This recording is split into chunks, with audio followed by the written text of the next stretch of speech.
నిజంగా అది మాకు అర్థమవుతుంది, కాంగ్రెస్ పార్టీకి అర్థం కావట్లేదు.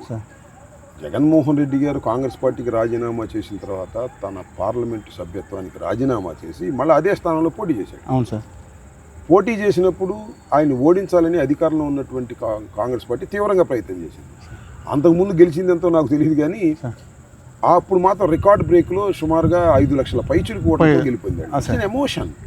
అరే జగన్మోహన్ రెడ్డి గారిని ఈ విధంగా చేస్తారా, రాజశేఖర రెడ్డి గారి కుటుంబాన్ని ఈ విధంగా అణిచేస్తారా అనేటువంటి భావన కలిగింది. ఆ తర్వాతే కదా జగన్మోహన్ రెడ్డి గారిని జైల్లో పెట్టేటువంటి కార్యక్రమం చేసి ఇతన్ని మనం నివారించలేము రాజకీయంగా, కాబట్టి ఈయన మీద లేనిపోయిన అపవాదులు వేసి జైల్లోకి పంపిద్దాం, జైల్లో పంపిస్తే అణిగిపోతాడు అనుకున్నారు. జైల్లోకి వెళ్తే ఇంకా రాడు తెలియడు.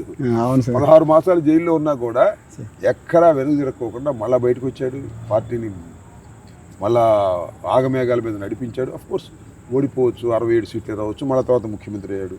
ఇవన్నీ కూడా రాజకీయంగా చాలా బలమైనటువంటి వ్యక్తిగా తయారు కావడానికి కాంగ్రెస్ పార్టీ వేసిన ప్రతి అస్త్రాన్ని తిప్పికొట్టడంలో జగన్మోహన్ రెడ్డి గారు విజయం సాధించాడు, నిలబడ్డాడు. కాంగ్రెస్ పార్టీ ఫెయిల్ అయిపోయింది ఆంధ్రప్రదేశ్.